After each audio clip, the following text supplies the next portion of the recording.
But I want to get a little bit of a fix on this, and I'm very pleased to welcome Mary Dejevsky, who is former Moscow correspondent with The Times. Mary, thank you very much indeed for joining me. Can you tell us, well, I suppose, what is the latest and a sign of what the world reaction to it is?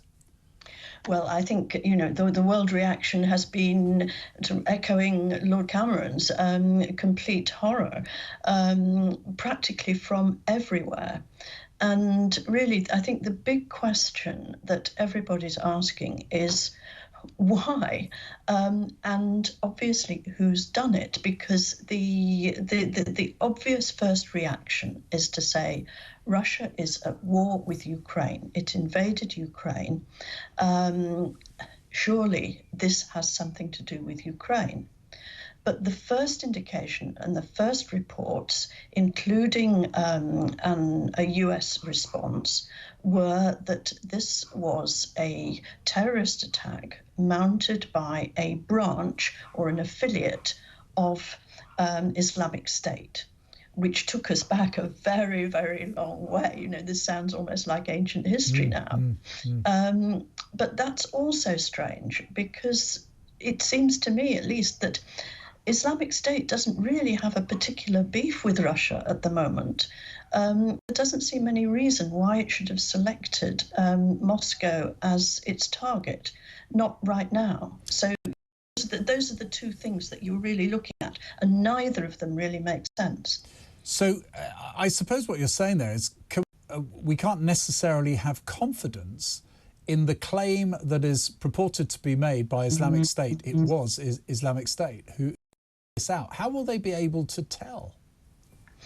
Well, the Russians say that they've captured 4 people they say were directly responsible, and I think they say they've arrested 11 people altogether.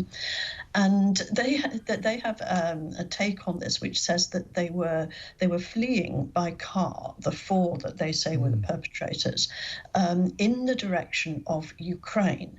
Some people are saying that they were fleeing more in the direction of Belarus, but given that the borders of those 2 countries with Russia are very close, you probably couldn't be certain either way.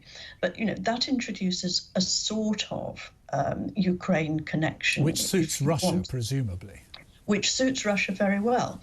But one thing that struck me, which also seemed strange, was that President Putin gave a video address not that long ago, about an hour ago, a 5-minute address, which was his first response.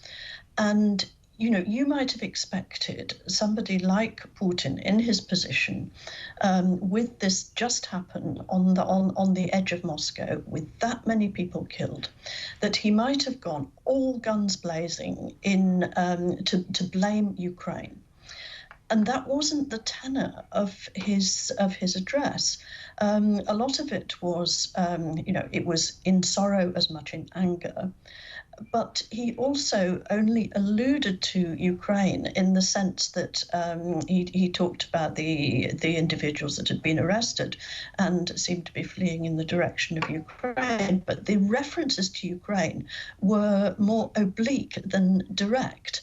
So the Islamic State claim, you know, maybe that has more truth to it than as a political situation would make sense. Should just a final question. Should we read anything into the timing of this devastating attack, literally just after the UN resolution, which of course on Gaza and Israel, which was vetoed by Russia?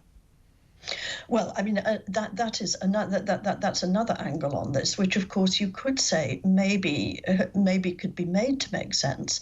But, you know, there are 2 things that I have a problem with that over. First of all, that it seems that these things tend to be planned quite a bit in advance, and it doesn't seem to me that anybody would have had time to organise that sort of attack so soon after the actual vote.